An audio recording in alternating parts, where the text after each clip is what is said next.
ఒక రబ్బర్ బంతిని గోడకేసి కొడితే ఎట్లయితే తిరిగి బలంగా వెనకకొస్తుందో అట్లా మనం కూడా తప్పకుండా తిరిగి వెనక్కొద్దాం.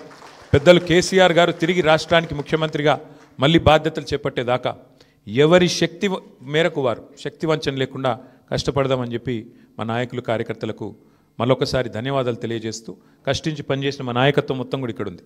ఒక ఇద్దరు గురించి నేను ప్రత్యేకంగా చెప్పాలి. హరీష్ రావు గారు మధ్యలో పాపం వారి తండ్రి అనుకోకుండా అకాల మరణం జరిగింది.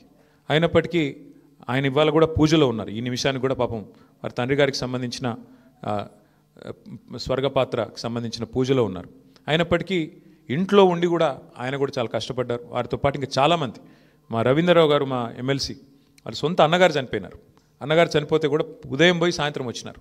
అంటే అంత కమిట్మెంట్తో మా నాయకత్వం పనిచేసింది. అట్లా ఇంకెంతోమంది ఉన్నారు. నేను ఒకరిద్దరు పేర్లు చెప్తున్నాను, ఏమనుకోవద్దు. ఎంతోమంది నాకు తెలిసిన 2 ఎగ్జాంపుల్ చెప్పినాను. ఇంకెంతోమంది తమ తమ కుటుంబాలను వదిలేసి దీపావళి కూడా పోకుండా మా నాయకులు హైదరాబాద్లోనే ఇక్కడే ఉండి దీపావళి పండుగ కూడా పోకుండా కుటుంబంతో ఉండకుండా జూబ్లీహిల్స్ నియోజకవర్గంలోనే మకాం వేసి పనిచేసినారు. వాళ్ళందరికీ కూడా నేను శిరస్సు వంచి ధన్యవాదాలు తెలియజేస్తా ఉన్నా. సరే, దీన్ని ఒక చిన్న సెట్ బ్యాక్గా చూస్తాం తప్ప ఇంకోటి కానీ కాదని మళ్ళొకసారి తెలియజేస్తూ పత్రికా మిత్రులు కూడా అందరు సహకరించారు, మా ఇంటర్వ్యూలు తీసుకున్నారు, ప్రజల వాణిని కూడా వినిపించారు. మీకు కూడా ప్రత్యేకంగా మీడియా కూడా ధన్యవాదాలు తెలియజేస్తూ మీ అందరికీ నమస్కారం. Thank you. ఏమైనా అడగదలుచుకుంటే అడగచ్చు, లేదంటే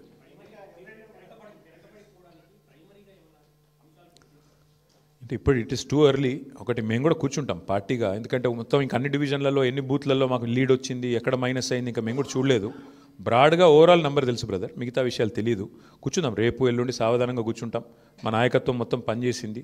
సీనియర్లు మంత్రులుగా పనిచేసిన వాళ్ళు కూడా 10 బూత్లకు ఒకరు ఇన్ఛార్జ్గా తీసుకున్నారు. ఇప్పుడే ప్రశాంత్ రెడ్డి గారు చెప్తున్నారు నాకు, అన్న మా షేక్పేట్లో మా 10 బూత్లలో నా దగ్గర మాత్రం 1100 మెజారిటీ వచ్చిందని చెప్పి ఇప్పుడే ప్రశాంత్ రెడ్డి గారు చెప్తున్నారు.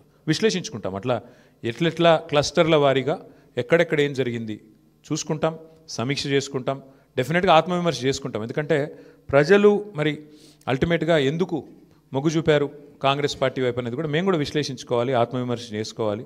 తప్పకుండా ఏదైతే ఉందో మా పోరాటం మాత్రం కొనసాగుతుంది. ప్రజా సమస్యల మీద, ప్రభుత్వం మీద, ప్రజలకిచ్చిన హామీలు నెరవేర్చే అంశంలో మాత్రం డెఫినెట్గా మా పోరాటం కొనసాగుతుంది. మిగతా అన్ని విషయాలు చర్చించడానికి బోలెడ్ టైం ఉంది. తప్పకుండా అన్ని కూడా ఆలోచించి నిర్ణయం తీసుకుంటాం. ఇక అది హైదరాబాద్లో మొదటి నుంచి ఉంది బ్రదర్ అది.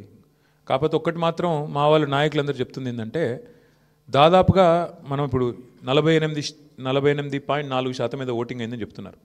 కానీ వాస్తవంగా చూస్తే 70% ఓటింగ్గా చూసుకోవాలి. ఎందుకంటే అంటే చాలా ఓట్లు షిఫ్ట్ అయిన ఓట్లు ఉన్నాయి. కొన్ని అసలు ఓటర్లు పేరుకు లిస్టులో ఉన్నా అక్కడ ఓటర్లు లేరు.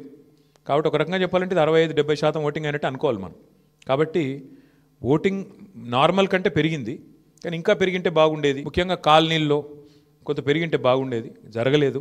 దానికి కారణాలు పలు రకాలుగా ఉన్నాయి. బట్ చూడాలి, భవిష్యత్తులో అన్న మారుతుందేమో చూడాలి.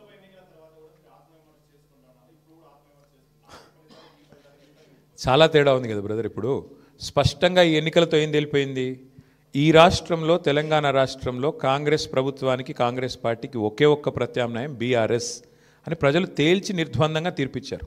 దాదాపు నాకున్న అవగాహన మేరకు మాకు 38-39% ఓటు వచ్చినట్టుంది. ఇప్పుడు కూడా ఇంకా ఫైనల్ అయినట్లేదు. 38 వచ్చిందా 39 వచ్చిందా చూడాలి. డెఫినెట్గా మరి మంచి ఓటింగ్ శాతం మాకు వచ్చింది. నేనేమంటానంటే, మరి సింగిల్ డిజిట్లో ఉండిపోయి డిపాజిట్ కోల్పోయింది కదా ఇవాళ ఇంకో పార్టీ. ఇప్పుడు మేము ఓటమి పాలయ్యి ఇంత గట్టి పోటీనిచ్చి అధికార పార్టీ ఇన్ని రకాల ప్రలోభాలు పెట్టినా, ఇన్ని రకాలుగా ఒత్తిళ్లు తెచ్చినా, ఎన్ని రకాల కార్యక్రమాలు చేసినా గట్టిగా నిలదొక్కుని బ్రహ్మాండమైన పోటీనిచ్చాం. అట్లాగే మీరు చూస్తే ఉప ఎన్నికల్లో గతంలో ప్రతి ఉప ఎన్నిక మేము ప్రభుత్వంలో ఉన్నప్పుడు దాదాపుగా మేమే గెలిచాం, 1-2 మినహాయిస్తే. కాబట్టి ఇవన్నీ కూడా జరిగే వ్యవహారాలు. దీన్ని అంత ఇది చేయాల్సిన అవసరం లేదు. పార్లమెంట్ తర్వాత సమీక్ష చేసుకున్నాం. పార్లమెంట్ తర్వాత ఒక్కొక్క నియోజకవర్గం సమీక్ష చేసినాం ఏం జరిగింది అని.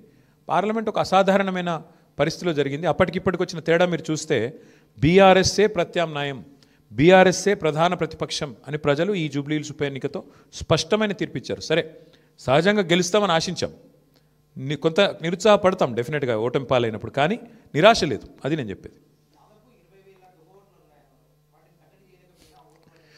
బ్రదర్, మేము ఎన్నికల కమిషన్ దగ్గర పోయాము, స్పష్టంగా వారి ముందు ఆధారాలతో సహా పెట్టాము. డబుల్ ఓట్లు ఎన్ని ఉన్నాయి, ఎంతమందికి ఎన్నెన్ని ఓట్లు ఉన్నాయి, చివరికి అభ్యర్థి కాంగ్రెస్ అభ్యర్థి యొక్క సొంత తమ్ముడు ఆయనకే 3 ఓట్లు ఉన్నాయన్నది కూడా ఆధారాలతో సహా ఇచ్చాము. ఇక మీరు అడగాల్సింది ప్రశ్న ఎలక్షన్ కమిషన్ని, మమ్మల్ని కాదు. ఎందుకంటే వాళ్ళు చేయాల్సిన పని వాళ్ళు చేయకపోతే మీరు మమ్మల్ని అడిగితే మేము ప్రధాన ప్రతిపక్షంగా పోటీ చేశాం, వ్యవస్థలో ఉన్న లోపాలు ఎత్తి చూపాము, జరుగుతున్న అన్యాయాల అరాచకాలు మా అభ్యర్థి, చివరికి దొంగ ఓట్లు వేస్తున్నారని మా అభ్యర్థి పోలింగ్ రోజు కూడా పోరాడారు. మీరు చూశారు మీ కళ్ళ ముందు మొత్తం కాంగ్రెస్ వాళ్ళు గుంపులుగా వేల మంది ఒక దగ్గర చేరి దొంగ ఓట్లు వేస్తుంటే మా అభ్యర్థి పట్టించారు. మరి పోలీసు వాళ్ళు ఏం చేస్తున్నారు, ఎలక్షన్ కమిషన్ ఏం చేస్తున్నది, ఇవన్నీగా అందుకే అంటున్నా చర్చ జరగాల్సిందే. ఏ రకంగా అధికార యంత్రాంగం పనిచేసింది, ఏ రకంగా ఎలక్షన్ కమిషన్ పనిచేసింది, ఇవన్నీ మీ ముందున్నాయి. సరే ఇప్పుడు నేను ఓటమికి నేను సాకులు వెతకట్లేదు, నేను వాస్తవాలు మీ ముందు పెడుతున్నాను. ఎలక్షన్ ముందు పెట్టాను, ఎలక్షన్ తర్వాత చెప్తున్నాను.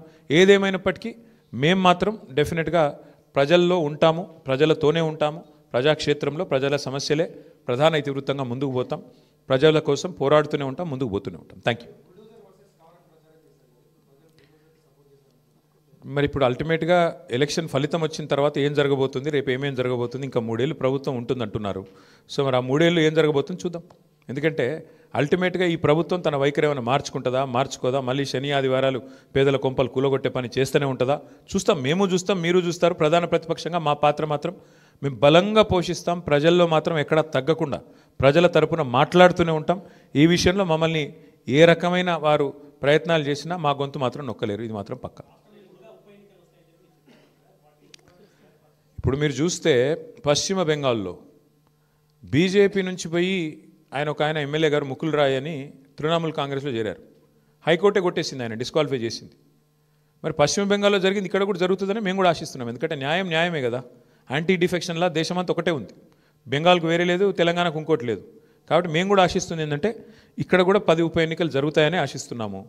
అయితే ఇక్కడ గమ్మత్ ఏంటంటే ఒక్క ఉప ఎన్నికకే మరి ఇంత అపసోపాలు పడ్డారు కాంగ్రెస్ వాళ్ళు. మరి 10 ఉప ఎన్నికలు వస్తే వాళ్ళకి ముచ్చెమటలు బట్టి మరి రాహుల్ గాంధీని, ఇంకా ఇందిరాగాంధీని, ఇక సోనియా గాంధీని అందరిని దించుతారేమో చూడాలి. కాబట్టి మేమైతే ధైర్యంగా లోకల్ బాడీ ఎలక్షన్ వచ్చినా ఉప ఎన్నిక వచ్చినా అన్నీ ఎదుర్కొంటాం. మాకు కొత్త ఏం కాదు ఇది. 2001 నుంచి